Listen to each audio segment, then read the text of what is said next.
হাসির রাজা, জ্ঞানের রাজা, রসিক রাজা। এই দেখো, তুমি এখনো রেগে আছো আমার উপর। আমার রাগতে বয়ে গেছে আপনার ওপর। তুমি কিছুতেই বুঝছো না, খরচ বাড়ছে, আয় না বাড়লে চলবে কি করে? সে আমাকে যেতেই হবে। সব বুঝেছি, সব বুঝেছি। আপনার আমাকে অসহ্য লাগছে, তাই আপনি বিদেশে যাচ্ছেন, তাই তো?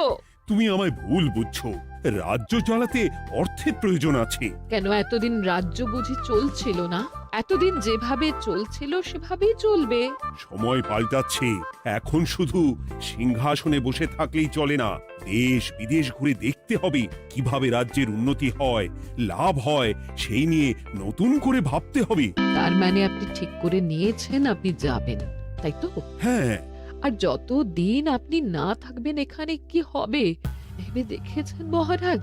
কে সামলাবে সব?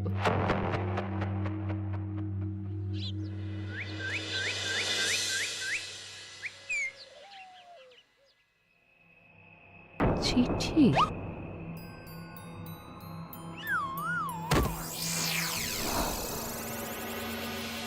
আমি অনেক ভেবে দেখলাম, আসলে এসব সিংহাসন, ক্ষমতা, প্রতিপত্তি অর্জন করা আর রক্ষা করার জটিলতার চেয়ে বাকি জীবনটা শান্তির সাথে বনে কাটিয়ে দেওয়াই ভালো।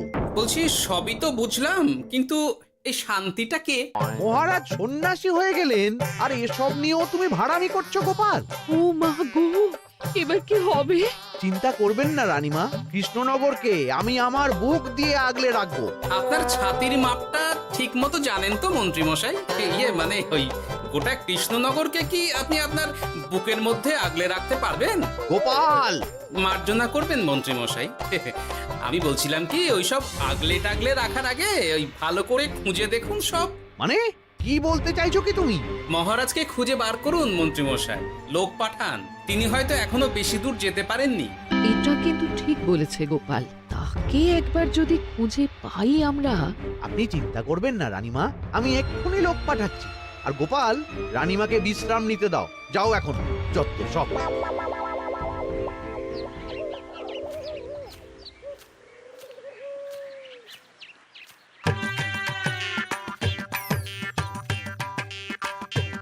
কই গো, গেলে কই? এক ঘটি জল দাও দেখি। ওই জলই খেতে হবে, শুধু জল। ঘরে এক দানাও চাল নেই। বাজারে না গেলে আজ হরি মটর। রাজ্যে রাজা নেই আর তুমি ঘরে চাল নেই বলে চিল্লামিল্লি করছো, চত্ব সব। ও মা গো, মহারাজ রাজ্যে নেই তো গেলেন কই? হ্যাঁ, বনবাসে। সে কি গো, এবার কি হবে তাহলে? কপালে যা লেখা আছে তাই হবে, আর কি। এই তোমার চাকরিখানা থাকবে তো? হ্যাঁ, না থাকলে বাটি হাতে বেরোবো, চিন্তা কি?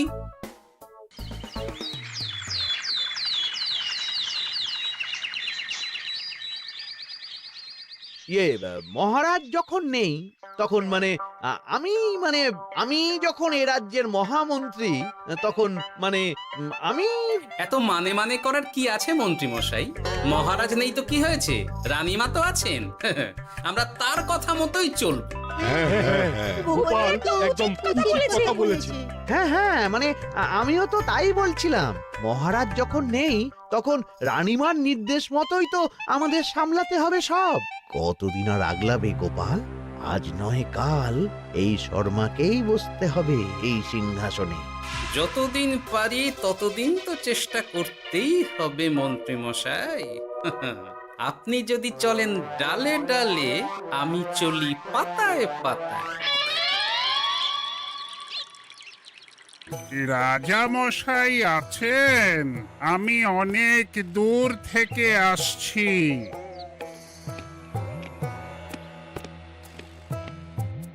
মন্ত্রীমশাই, একজন সাধু এসেছেন রাজামশাইয়ের সঙ্গে দেখা করতে। বলছেন অনেক দূর থেকে এসেছেন। জানো না মহারাজ এখন নেই? যাও, চলে যেতে বলো ওকে। মহারাজ নিরুদ্দেশ।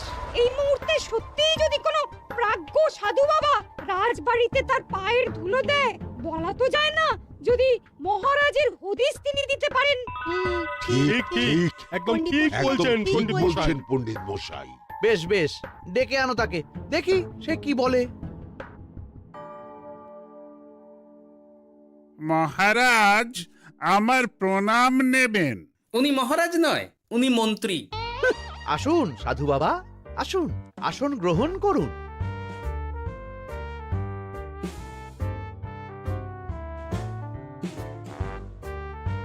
এ কি করলেন সাধু বাবা? এটা তো মহারাজের সিংহাসন। আপনার জন্য আমি অন্য আসনের ব্যবস্থা করে দিচ্ছি, আপনি বরং সেখানে বসুন। ওহ, রাজাই যখন নেই তখন তাঁর সিংহাসনে বসতে ক্ষতি কি? আপনি কি করে জানলেন মহারাজ নেই? বুঝলে না, সাধু বাবা যে অন্তর্যামী গোপাল।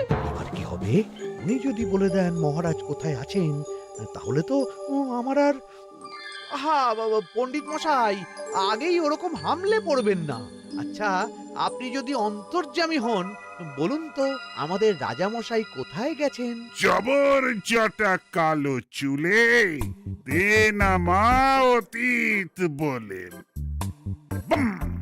মহারাজ বনবাসে গেছেন। এটা যখন বলেছেন সাধু বাবা, তাহলে মহারাজ এখন কোথায় আছেন সেটাও নিশ্চয়ই আপনি বলে দিতে পারবেন। গোপাল, সব বিষয়ে নাক গলিও না তো তুমি।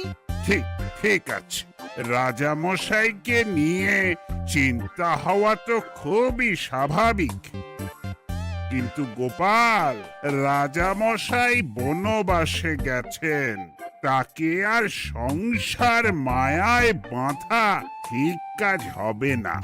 এ আপনি কি বলছেন সাধু বাবা? মহারাজ না থাকলে রাজ্য চলবে কেমন করে? নতুন রাজা নির্বাচন করতে হবে। এই তো খেলা জমে গেছে, একে দিয়েই কাজ হবে মনে হচ্ছে। সাধু বাবা, এসব নিয়ে নয় পরে আলোচনা করা যাবে। এই কে আছো? সাধু বাবার পা ধুইয়ে দাও ভালো করে। না, বিষয়টা ঠিক সুবিধের মনে হচ্ছে না। আহা মন্ত্রী, করেছ কি? আমি সাধু মানুষ, এত খেতে পারি কি? ও বললে হবে না সাধু বাবা, আপনার জন্য নিজে দাঁড়িয়ে থেকে মহারাজের খাস হালুই করকে দিয়ে রাঁধিয়েছি সব। দেখুন না একটু, অমৃত অমৃত। বেশ বেশ, এত করে বলছো যখন, বাহ বাহ, চমৎকার চমৎকার। আমি জানি তো যে এমন খাবার আপনি আগে কখনো খাননি। তা বটে বটে, ভেবেছিলাম কটা দিন বিশ্রাম নিয়ে চলে যাব। এখন দেখছি যা আদর আতিথেয়তা শুরু করেছো তোমরা, তাতে তো মাস কয়েক কাটিয়ে না গেলে আমারই লোকসান হবে। থাকুন না, থাকুন, যতদিন ইচ্ছা থাকুন। আমার ইচ্ছা অনুযায়ী সব চললে তো ওই গোপালের জায়গায় আপনাকেই সবার মহারথী করে রেখে দিতাম চিরকাল। এসব কি বলছো মন্ত্রী? কেন, পরিকল্পনাটা মন্দ নাকি? আমি হব এই রাজ্যের নতুন রাজা, আর আপনি হবেন আমার রাজসভার প্রধান মহারথী। বটে, কাজটা খুব একটা কঠিন না। মহারাজ বনবাসে, আর আপনি নিজেই তো বললেন তাকে ফিরিয়ে আনাও ঠিক হবে না। তাহলে তা বলেছি, কিন্তু বাকি অন্যান্য সভাসদেরা আছে, তারা তো। আরে ছাড়ুন তো ওদের কথা। আকাশে হাত ছড়িয়ে আর একবার মন্ত্র পড়ে নেবেন, বলবেন এই রাজ্যের রাজা হওয়ার ক্ষমতা একমাত্র আমার মধ্যেই আছে, ব্যাস। সবাই মানতে বাধ্য। তারপর আমার একটা হিল্লে হয়ে গেলে আপনারটার ব্যবস্থাও আমি করে দেব, বুঝলেন? বুঝলাম, একেবারে জলের মতো পরিষ্কার। ব্যাস, কালই তাহলে কাজ শুরু করে দিন। বেশি দেরি করে তো লাভ নেই। বলা তো যায় না, মহারাজের যদি রানীমার জন্য মন কেমন করে, রাজ্যে ফিরে আসে, ওসব হওয়ার আগেই সেরে ফেলতে হবে সব কাজ। রাজা হওয়ার খুব তাড়া দেখছি তোমার মন্ত্রী। ওপরে ওঠার ইচ্ছা কার না থাকে বলুন তো সাধু বাবা? আর মাত্র কটা দিনের অপেক্ষা, ব্যাস। তারপরেই এই সিংহাসনের মালিক হব আমি, কৃষ্ণনগরের নতুন রাজা হব আমি। সমস্ত ধন দৌলত থাকবে আমার এই হাতের মুঠোয়। কি অত ভাবছেন মন্ত্রী মশাই একা একা? মানে কি ভাবছি তার কৈফিয়ত তো তোমায় দিতে হবে। হ্যাঁ, হিমা ছি ছি ছি, আপনি কেন কৈফিয়ত দেবেন? আপনার মুখ দেখলেই তো বোঝা যাচ্ছে যে আপনি কি ভাবছেন। তাই বুঝি? তা বলো দেখি কি ভাবছি আমি। আপনি ভাবছেন ওই কৃষ্ণনগরের সিংহাসনের কথা। শুনে ফেললো নাকি সব? আপনি ভাবছেন আমাদের মহারাজের কথা, তাকে কিভাবে ফিরিয়ে আনা যায় সেই কথা, তাই না? মহারাজকে যে আর ফিরিয়ে আনা যাবে না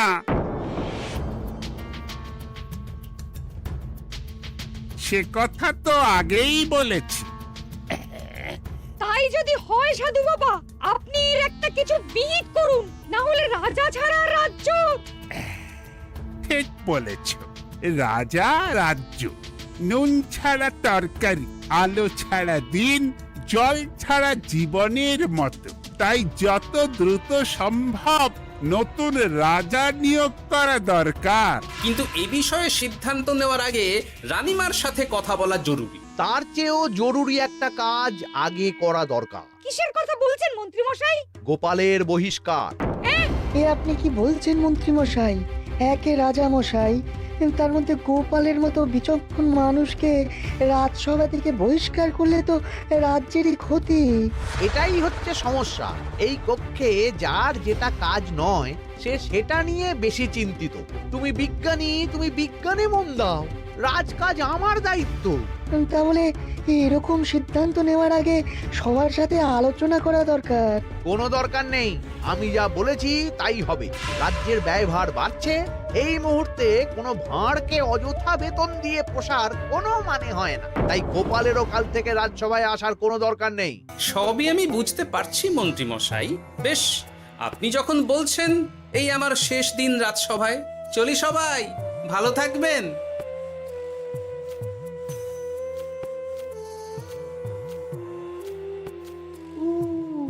এত সহজে যে বেটা মাঠের বাইরে চলে যাবে বুঝতেই পারিনি আগে। এবার আমার আর সিংহাসনের মাঝে নেই কোনো বাধা, নেই কোনো কাটা। তুমি চিন্তা করো না, আমি নিজে মন্ত্রীর সাথে কথা বলবো। না না রানীমা, সেসবের দরকার নেই। মহারাজ ছাড়া রাজবাড়ি শূন্য শূন্য লাগে, আমারও মন লাগছে না এখানে। বেশ, যা ভালো বোঝো তাই করো, তবে ডাকলে এসো কিন্তু। হ্যাঁ রানীমা, নিশ্চয়ই আসবো। এখন আমি চলি। যাক, এই কদিনে মাথাটা খেলানোর সময় পাওয়া যাবে একটু, না হলে কেমন যেন গুলিয়ে যাচ্ছে সব। কি যে বলো গোপাল দাদা, এই শেষ দুটো শাকের আটি নিয়েও দরদাম করবে তুমি? ওরে, আমি বেকার মানুষ, দরদাম না করে উপায় আছে আমার? হ্যাঁ শোনো শোনো শোনো, মহারাজ কৃষ্ণচন্দ্রের অবর্তমানে কৃষ্ণনগরে নতুন রাজা হিসেবে নির্বাচিত হবেন রাজ্যের মহামন্ত্রী। সেই শুভানুষ্ঠানে রাজবাড়িতে আমন্ত্রণ রইল। এসব কি হচ্ছে বলো তো গোপাল দাদা? ভিতরের খবর আছে নাকি কিছু? না গো ভাই, তুমিও যা জানো আমিও ততটুকুই জানি। ও গোপাল দাদা, ব্যাপার কি? এ সময় এখানে কি চাই? রানীমার জরুরি তলব, এখনই ওই রাজবাড়ি যেতে হবে তোমাকে। কিন্তু আমার যে বাজার হয়নি এখনো। আরে ওসব বাজার টাজার পরে হবে, তুমি এখন আমার সাথে চলো তো। মন্ত্রীকে আমি বিশ্বাস করেছিলাম, ও যে এইভাবে বিশ্বাসের সুযোগ নেবে আমি একদম বুঝতে পারিনি। আমাদের এক্ষুনি অন্যান্য সভাসদদের সাথে কথা বলা দরকার রানীমা। কারোর সাথে কথা বলার দরকার নেই রানীমা, আমি নিজেই চলে এসেছি আপনার সাথে কথা বলতে। এখানে কি জন্য এসেছো গোপাল? রানীমার কান ভাঙাতে? বাহ, আপনি সবার মাথা মুড়িয়ে সিংহাসন কবজা করতে পারেন, আর আমি রানীমাকে সেই সত্যি কথা জানাতে পারি না? হ্যাঁ? চুপ! ভুলে যেও না, আমি কৃষ্ণনগরের হবু রাজা। মুখ সামলে কথা বলবে আমার সাথে। এসব কি হচ্ছে মন্ত্রী মশাই? রাজা মশাই নেই, সেই সুবাদে এ কি শুরু করেছেন আপনি? আমায় আপনি ভুল বুঝবেন না রানীমা, আমার হয়ে যা বলার সাধু বাবাই আপনাকে বুঝিয়ে বলবে সব। উনি আর কি বোঝাবেন? কতদিন এসেছেন উনি, কি জানেন এই রাজ্যের বিষয়ে? সাধনা মা, সবই সাধনা। সাধনার জোর থাকলে সবকিছুই জানা যায়। ভূত ভবিষ্যৎ অতীত সব। সেই জোর থেকেই বলছি মা, মন্ত্রীর কপালে আমি জ্যোতি দেখতে পাচ্ছি। মন্ত্রী যদি রাজ্যের রাজা হয়, এ রাজ্যের উন্নতি কেউ ঠেকিয়ে রাখতে পারবে না। আপনাদের একটা কথাও বিশ্বাস করি না আমি, এসব আপনাদের ষড়যন্ত্র। এ আপনি ভুল করছেন রানীমা। যা হোক, যে কথা আমি বলতে এসেছি, রাজা যখন আমি হচ্ছি তখন তো আমাকে এই প্রাসাদেই থাকতে হবে, ফলে আমার স্ত্রীকেও এখানে এসেই থাকতে হবে। সে তো আর একা থাকতে পারবে না। তাই আপনি যদি এই ঘরটা ছেড়ে দিতেন। কিন্তু মন্ত্রীমশাই, তুমি কি বলছো মন্ত্রী? এখানে না থাকলে রানীমা থাকবেন কোথায়?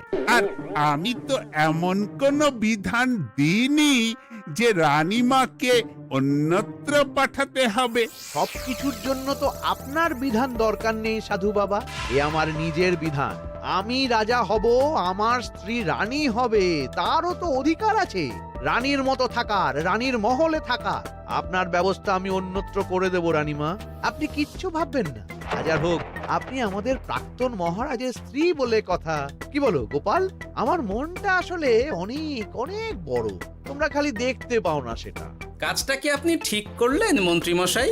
শোনো গোপাল, আমাকে ঠিক ভুল বোঝাতে এসো না তুমি, বরং কাল সময় মতো চলে এসো। কৃষ্ণনগরের নতুন রাজার রাজ্যাভিষেকের জন্য মহাভোজের আয়োজন হবে।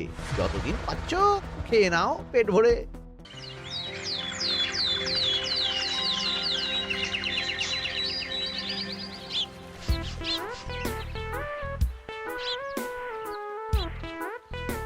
আরে এগুলো আবার কি পরে আছে এখানে? কি এ তো মহারাজের পোশাক। এখানে এসব কি করে এলো? তাহলে কি মহারাজ? না না না, হিসেবটা কেমন যেন ওলট পালট হয়ে যাচ্ছে। সময় তো হয়ে গেল, নতুন মহারাজকে ডাকুন এবার। এসে গেছি, এসে গেছি। আসুন মন্ত্রী মশাই, আসুন। মুকুট নিয়ে দাঁড়িয়ে আছি আপনার মাথায় পরাবো বলে। সাধু বাবা, এবার মহারাজ বলা অভ্যাস করুন। মহারাজ। মহারাজের হদিশ পাওয়া গেছে মন্ত্রীমশাই, মহারাজের হদিশ পাওয়া গেছে। এই কি স্বপ্নেছে কথা? মহারাজের হদিশ পাওয়া গেছে মানে কোথায় মহারাজ? না না, মহারাজ না, মহারাজের পোশাক পরে আছে পুকুরের ধারে। আমার মনে হয় তিনি ওই পুকুরে ডুব দিয়ে নিরুদ্দেশ হয়ে গেছেন। ও তাই বলো? তা বেশ তো, প্রাক্তন রাজার জন্য না হয় কিছুক্ষণ নীরবতা পালন করে নেব আমরা, ব্যাস। এ আপনি কি বলছেন মন্ত্রী মশাই? মহারাজ সত্যি ওই পুকুরে ডুব দিয়েছেন কিনা সেটা তো তুলিয়ে দেখা দরকার একবার। সেসব হবে আমি রাজা হওয়ার পর। নিন সাধু বাবা, মুকুট পরান। কিন্তু মন্ত্রীমশাই, আরো একটা দুঃসংবাদ আছে যে। ও আবার কিসের দুঃসংবাদ? মহারাজ যে পুকুরে ডুব দিয়েছেন সেই কথা বলতেই রানীমা অজ্ঞান হয়ে গেছে। তুমি যে কি করো না গোপাল, শুভ সময়ে অশুভ একটা সংবাদ দিয়ে দিলে তো সব বরবাদ করে। এই কে আছো? গ্রেপ্তার করো গোপালকে। তার আগে তোমায় গ্রেপ্তার করা হবে। এত বড় সাহস তোমার? হবু রাজাকে গ্রেপ্তার করার কথা বলো তুমি? আজ তোমার একদিন কি আমার একদিন। কিসের হবু রাজা?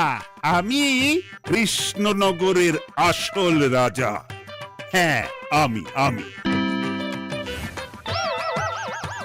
কি মহারাজ, আপনি?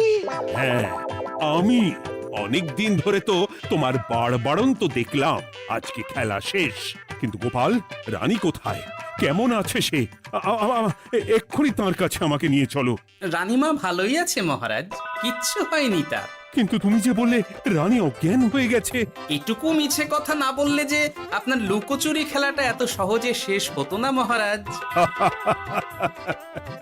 লুকোচুরি বটে, কিন্তু তুমি বুঝলে কি করে এত সব? প্রথম সন্দেহটা হলো যখন রানীমাকে অন্যত্র রাখার কথা বলতেই আপনি বিচলিত হয়ে উঠলেন, তখন। তারপর পুকুর পাড়ে আপনার পোশাক। ব্যাস এটুকুই, আর কিছু নয়। আর প্রথম দিন রাজসভায় এসেই সোজা সিংহাসনে চড়ে বসা, ব্যাস। একে একে 2 আর 2 এ 2 4 করে ফেললাম। তারপর মনে হলো রানীমার প্রতি টান ফিরিয়ে আনতে পারে আপনাকে আপনার আসল রূপে। তাই এই মিছে কথা। অধমের অপরাধ মার্জনা করবেন মহারাজ। গোপাল, তোমার তুলনা নেই। কিন্তু মহারাজ, আপনি কেন এই ছদ্মবেশ নিয়েছিলেন তার আসল উদ্দেশ্যটা কিন্তু এখনো আমার কাছে পরিষ্কার হয়নি পুরোটা। আসলে আমি পরীক্ষা করছিলাম, বুঝলে, কিসের পরীক্ষা মহারাজ? যে আমার অনুপস্থিতিতে কে এই রাজ্য চালাবে তার পরীক্ষা। এবং আমি ঠিক করেছি যে কদিন ব্যবসার কাজে আমি বাইরে থাকবো ততদিন রানীর পরামর্শ মতো সমস্ত কিছু সামলাবে গোপাল।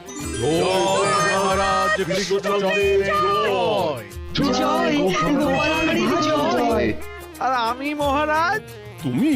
তুমি থাকবে পেয়াদা।